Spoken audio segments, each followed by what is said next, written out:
बच्चों, कैसे हैं आप सभी बच्चों। आज की इस वीडियो में हम आप लोगों को कुछ एग्जाम्पल्स बताएंगे और देखते हैं अगर एग्जाम्पल्स हो जाते हैं तो चलते हैं आगे। अब देखिए, जैसे कि आप सभी लोगों को पता होगा कि अभी तक हमने माध्य निकालने का, पहले मैं एक चीज़ और बता देना चाहता हूँ कि माध्य निकालने का हमने जो भी तरीका सीखा है, 3 तरीका सीखा है, जिनमें से आप सभी को पता होगा कि एक तो होता है यथाप्राप्त आंकड़े, दूसरा होता है उस चीज़ को मैं लिख दूं, जैसे सभी लोग, अभी हो सकता है कुछ भाई साहब पहली बार आए हैं। एक होता है यथाप्राप्त आंकड़े, आप सभी लोगों को पता होगा। दूसरा होता है अवर्गीकृत, और तीसरा होता है वर्गीकृत। और आप सभी लोगों को पता होगा कि वर्गीकृत को माध्य निकालने का हमने 3 तरीका बताया है। ठीक है, 3 तरीका बताया है, प्रत्यक्ष, कल्पित, पग विचलन। जो विधि आप लोगों को आसानी पड़े, मैं तो जितना सवाल कराऊंगा सब में विचलन लगाऊंगा। ठीक है, विचलन इसलिए क्योंकि थोड़ा एक लाइन कम पड़ता है। हाँ ठीक है, और उसके बाद उससे थोड़ा हमको वो, अगर सही मायने में देखा जाए तो जितना सवाल मैं लगाया हूँ अपने टाइम में, ठीक है, उसी से लगाया हूँ कोई सा क्वेश्चन। अब जैसे देखिए, अवर्गीकृत जो होता है, अवर्गीकृत को, इसमें जो आप लोगों को प्रत्यक्ष विधि होता है, अवर्गीकृत को प्रत्यक्ष विधि से सॉल्व करते हैं। ठीक है, तो अवर्गीकृत क्या होगा आप लोगों को पता है कि अवर्गीकृत कैसे होगा। तो सेम पहला एग्जाम्पल इसी पर है, इसीलिए बताएं इतना।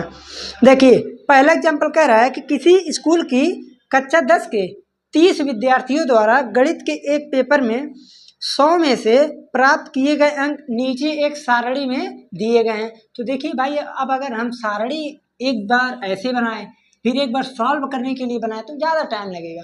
तो डायरेक्टली मैं क्या करता हूँ, मैं डायरेक्ट इस प्रकार से बनाता हूँ। ठीक है, दिया है प्राप्तांक, तो प्राप्तांक आप लोगों को पता है, डायरेक्ट इसमें x1 लिखेंगे और यहाँ पर क्या दिया, विद्यार्थियों की संख्या। तो विद्यार्थियों की जब संख्या लिखेंगे, विद्यार्थियों की संख्या, और विद्यार्थियों की संख्या में लिखेंगे f1। अब उसके बाद देखिए, प्राप्तांक में 10, 20, 36, 40, 50, 56, 10, 20, 36, 40, 50, 56, 60, 70, 72, 80, 88, 92, 95। भाई साहब देख ले एक बार, दिख रहा है कि नहीं? अरे वाह, दिख रहा है। ठीक है, और उसके बाद विद्यार्थियों की संख्या 1 1 3 4 3, 1 1 3 4 3, 1 1 3 4 3, 2 4 4, 2 4 4, 2 4 4, 11 231, 11 231। पहले तो मैं एक चीज़ बना देना चाहता हूँ जिससे मेरे को यहाँ पर कन्फ्यूजन ना हो। ए इसका है, ए इसका, ए इसका, इसका यहाँ पर ये। अरे वाह, लगता है सही लिखे थे। वाह वाह वाह, क्या बात है। ठीक है, अगर इस प्रकार से दिया है तो पहली बात तो ऐसा जो भी दिया रहता है उसे बोलते हैं अवर्गीकृत आंकड़े। अवर्गीकृत आंकड़े की कुछ सीमा थी, वो हम बताए हैं। अब लेक्चर ना देखने का कुछ तो घाटा होना चाहिए, जो देखा कुछ फायदा होना चाहिए ना। तो इसके लिए डायरेक्ट फार्मूला ही समझिए, इसके आगे एक ही लाइन डायरेक्ट करना रहता है, f1 इंटू x1 डायरेक्टली। इसीलिए इसका नाम ही है प्रत्यक्ष विधि। प्रत्यक्ष विधि में डायरेक्ट यही चीज हम करते हैं। अगर मान लीजिए यहाँ पर वर्ग दिया रहता तो उसका मध्यमान निकालकर तब मल्टीप्लाई कर देते। बात तो वही है, 10 का 1 में 10, 20 का 1 में 20, 36 तिया होता है 108, 40 चौक का होता है 160, 50 तिया 150, 56 दूनी 112, 60 चौक का 240। अब इसमें हमको कुछ बताना तो है नहीं बच्चों, ये तो है नहीं कि अब हम एक एक चीज़ बताएं, इसका मल्टीप्लाई इतना होगा, तो इसीलिए मैं डायरेक्टली कर दे रहा हूँ। 56 दूनी 112, 60 चौक का 240, 70 चौक का हो जाएगा 280, उसके बाद 72 एक्का में 72, 80 एक्का में 80, 88 दूनी हो जाएगा 176, 92 तीन हो जाएगा 9 त्रिक 27, 3 दूनी 6 276, उसके बाद 95 कम है 95।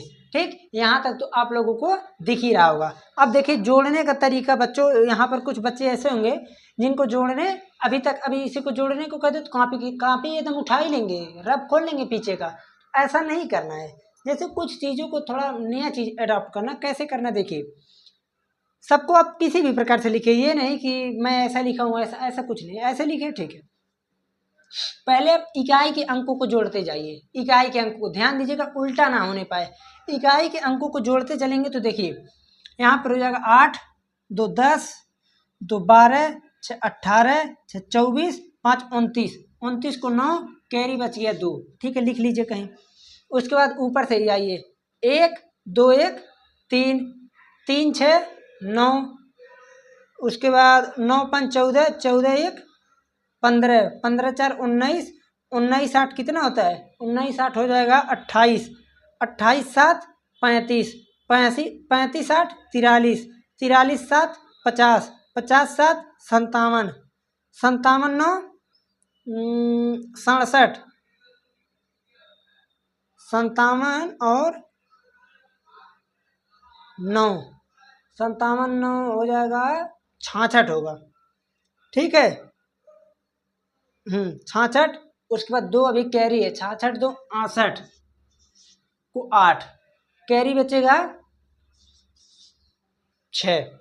उसके बाद 2 2 4 2 6 7 8 9 10, 10 6 16, 1689। मैं देखता हूँ सही ऐड हुआ है कि नहीं।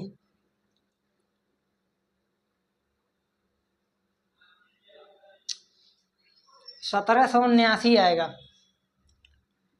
1779। आप लोग इसे एक बार जोड़ लीजिएगा। देखिए गलती तो हो गई, गलती कहाँ हुआ है, मैं यहाँ फिर से जोड़ता हूँ, पर इधर वाला सही है।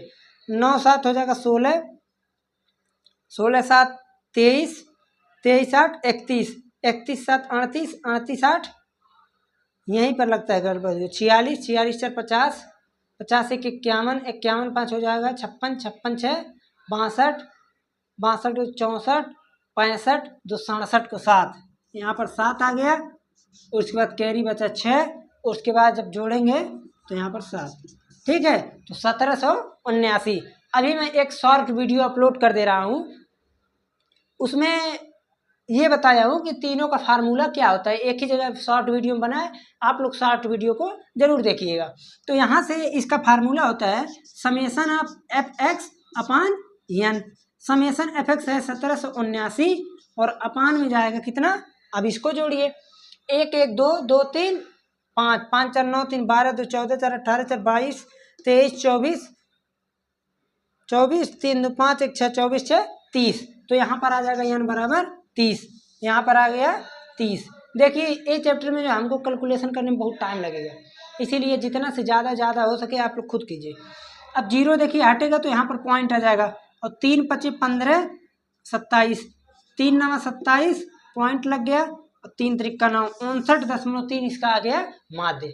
ठीक है, आप लोगों का ये पहला एग्जाम्पल था। पहले एग्जाम्पल को देखिए 1 सेकेंड, उसके बाद देखने के बाद अब मैं चलता हूँ अगले एग्जाम्पल्स पर।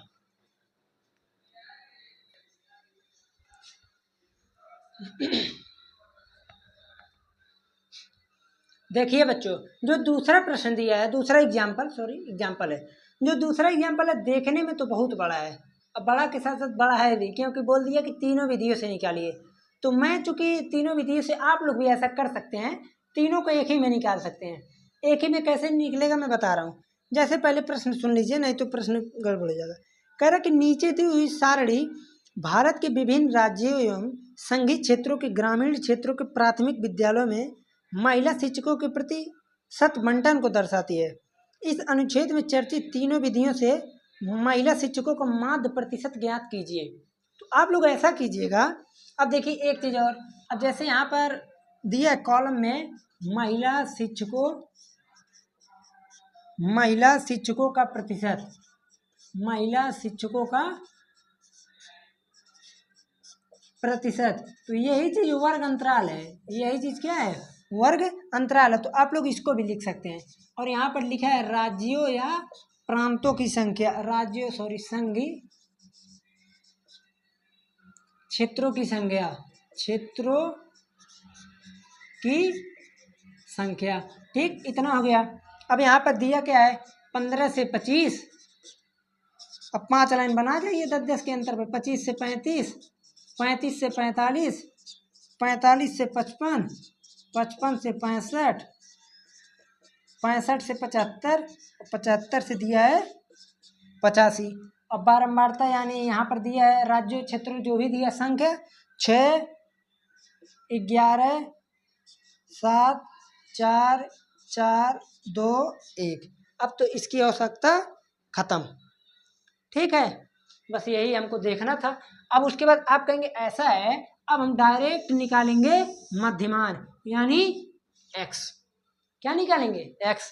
अब फिर निकालने का वही तरीका, 25 में से 15 घटाइए 10, 10 का आधा 5, 5 जोड़ते हुए चले जाइए एलमन में। 15 में 5 जोड़े 20, 25 में जोड़े 30, 35 में जोड़े 40। अब हमको देखना नहीं है, वैसे बनाते चले जाएंगे 60, 70, 80, कहाँ तक, 80 तक। अब सभी को पता होगा कि मैं किसी एक को क्या लूँगा, एक्स ए मानूंगा, सॉरी एक्स नहीं, क्या मानूंगा, ए। तो मैं मान लेता हूँ कि मेरा उत्तर इसके निकट जाएगा, ए। अब तीनों विधियों से निकालना है ना, तो ए तो एक विधि का काम खत्म, एक विधि का काम हो गया। अब मैं निकालता हूँ यहाँ से डी, क्या निकलेगा, डी। और डी का फार्मूला होता है एक्स माइनस ए। तो 20 माइनस 50, आप कहेंगे minus 30, 30 minus 50 minus 20, 40 minus 50 minus 10, 0 0, 10 20 30, 10 20 30। देखिए कितना बढ़िया हो गया। अब उसके बाद मैं एक लाइन और बनाऊंगा, किसके लिए, पग विचलन के लिए। और पग विचलन के लिए एक लाइन क्या बनेगा, आप कह देंगे कि डी एक्स माइनस ए अपॉन एच। एच यहाँ पर क्या है, 15 से 25 यानी 10, एच का मान 10 है, तो 10 से डिवाइड कर दीजिए, -3, -2, -1, 0 0, 1 2 3। यहाँ तक बच्चों समझने में किसी भी प्रकार से कोई प्रॉब्लम नहीं होनी चाहिए। ये दो दिया रहेगा आपको, मध्यमान निकालिएगा, विचलन निकालिएगा। पग विचलन के लिए आप लोग डी नहीं रहेगा, यहाँ पर यू रहेगा। ठीक है, यू हो गया। अब उसके बाद हमको 3 लाइन और बनाना पड़ेगा, जितना लाइन यहाँ पर कर सकते हैं हम। देखिए एक लाइन यहाँ पर गड़बड़ कर दिए ना, थोड़ा इसको और पास कर देना चाहिए था, अब नहीं मिटाएंगे। 2 लाइन तो यहाँ पर बन ही जाएगा, कौन कौन सा, एफ बनेगा, एक्स बनेगा, यहाँ से एफ डी बनेगा। चलिए 2 विधियों से मैं निकाल दूंगा, तीसरा विधि आप लोग खुद कर लीजिएगा। तो आप कहेंगे ऐसा है, एफ एक्स निकालिए पहले, एफ इसे एफ बोलते हैं, एफ एक्स 20 छक्का 120, 11 दूनी कहाँ गया, इससे कर रहे हैं ना, हाँ एफ एक्स निकालना है। 11 तियाँ 33, 330, 7 चौक 28, 280, 4 50, 200, 6 चौक 24, 240, 2 सते 14, 140, 1 अट्ठे 8, 80। तो समेसन में कितना हो जाएगा। अब यहाँ पर कैसे जुटेगा, देखिए 0 0 0 0, ठीक है, 0 0 0 0। फिर आइए 2 3 5, 8 5 13, 13 4 17, 17 4 21, 21 8 29, 29 को 9 कैरी 2, 2 हो गया, 2 1 3, 3 2 5, 5 2 7, 7 2 9, 9 1 10, 10 3 13, 1390। अब आइए एफ डी पे, एफ डी पे चलिए, देखिए एफ कितना है 6, डी कितना है -30, तो -180। इस पे आइए -220, इस पे आइए -70, 0 0। 4 का पहाड़ा किस में पढ़ेंगे, 10 में 40, 2 का 2 में 40, 1 का 30 में 30। तो यहाँ से आप लोग देख रहे हैं ऐसा है, सिग्मा एफ डी कितना आएगा, सिग्मा एफ डी ऐसे बोलेंगे सिग्मा एफ एक्स। तो सिग्मा एफ डी के लिए आप कहेंगे ऐसा है, देखिए 40 40 80 प्लस 80 है ना, आप लोग इसको अलग जोड़ के इसके अलग जोड़ के घटाइए, चाहे एक कम जोड़ लीजिए। 40 40 80, ए इसके 80 को ख़त्म कर दिया, बचा यहाँ से 100 100, उसके बाद 220, तो हो गया 320, 320 70 390, 30 को यहाँ से घटा देंगे तो 360, माइनस में 360। ठीक है, अब ये जगह आपको ये पोर्शन तो दिख रहा है, हाँ ठीक है दिख रहा है। तो मैं पहले निकालता हूँ भाग प्रत्यक्ष से। किससे निकालते हैं? प्रत्यक्ष से निकालते हैं माध्य। आप कहेंगे प्रत्यक्ष से लिए होता है सिग्मा एफ एक्स 1390 अपान एन की वैल्यू मैं जोड़ के यहीं पर लिख देता हूँ बच्चों। आप लोग थोड़ा सा कंप्रोमाइज कर लीजिएगा, बस थोड़ा सा। 2 1 3 3 4 7 7 7 14 14 26 24 25 35 आ रहा है 35। तो आप कहेंगे 1390 अपान 35। ठीक है, ये तो हो गया प्रत्यक्ष के लिए। अब चलते हैं विचलन के लिए। सॉरी क्या बोलते हैं इसे, कल्पित विधि। कल्पित के लिए हो जाएगा ए का मान कितना है 50 प्लस सिग्मा एफ डी कहाँ गया 360 माइनस 360 अपान एन का मान 35। अब आगे आइए, तो इसको जब सॉल्व करेंगे तो कितना आएगा आप कहेंगे ऐसा है 5 से काट लीजिए, काट रहा है तो काटेंगे ही। 5 से जब काटेंगे तो 5 दूनी 10 बचेगा 3 9 39 5 7 35 40 5 8 40 अपान 5 7 35। अब तो पहाड़ा पढ़ ही लेंगे। 7 त्रिक 21 7 त्रिक 21 कितना बचेगा 21 6 68 7 9 63 बचेगा कितना 5.0 7 7 49 39.71। इसका माध्य आ गया 39.71। अब इससे निकालिए, अब इससे निकालेंगे तो 50 माइनस 360 अपान 35। तो 360 अपान 35 को मैं यहाँ पर काट देता हूँ। देखिए 360 अपान 35 है तो 5 से काटिए, तो पहले 5 से काटेंगे तो देखिए 5 सते 35, इसके बाद हो जाएगा 5 दूनी 10 अपान 5 सते 35, यही तो आएगा। फिर आगे चलिए 7 दाइये में 70 बचा 2 0 पॉइंट लगाएंगे तो 0 बढ़ेगा।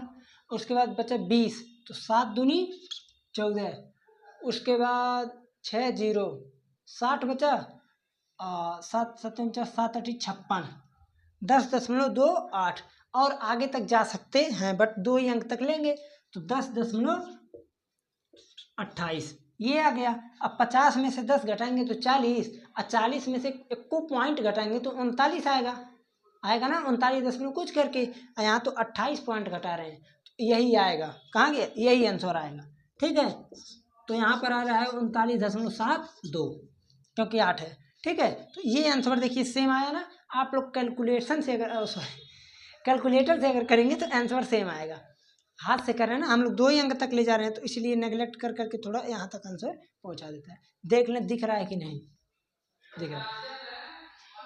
चलिए बच्चों देखिए ये जो है आप लोगों का दूसरा हो गया। अब हम तीसरे एग्जाम्पल्स पर नहीं जा सकते हैं इस लेक्चर में, मैं पहले ही बताया हूँ। अगर आप लोग नहीं चाहेंगे तो एक लेक्चर में 2 प्रश्न से ज़्यादा नहीं हो पाएगा। इसलिए आप लोग जितना ज़्यादा से ज़्यादा सवाल खुद सॉल्व कीजिए, खुद करेंगे तो बहुत ज़्यादा फायदा रहेगा। ठीक है, क्योंकि जब तक मेहनत नहीं करेंगे तब तक कुछ मिलने वाला नहीं है। अभी तक नवंबर आ गया, कुछ बच्चे ऐसे देखिए मैं जो है अगस्त के बाद से शुरू किया था पढ़ाने के लिए, लेकिन मैं जो है सिलेबस को पूरी तरह ख़त्म करने में समर्थ हूँ क्योंकि अभी मान के चलिए लास्ट लेसन चल रहा है। अभी तो मेरे पास पूरा नवंबर बाकी है, अभी 10 तारीख है, पूरा दिसंबर बाकी है, पूरा जनवरी, पूरा फरवरी, पूरा मार्च में तो छोड़िए, फरवरी में पेपर हो जाएगा। अभी बहुत टाइम है और मेरे पास इतना है, मैं सोच रहा हूँ नवंबर के 10 दिन के अंदर अंदर 10 लेक्चर में मान लीजिए ख़त्म हो सकता है, हो जाए। तो जब ये हो जाएगा तो उसके बाद आप लोग कैंसर मॉडल पेपर या तो कोई अन्य चीज़ को देखेंगे, या तो मैं खुद अपने पास से कुछ एग्जाम्पल कुछ प्रश्नों को बताऊँगा। ठीक है, तो अब चलते हैं और मिलते हैं अगले लेक्चर में उदाहरण के साथ।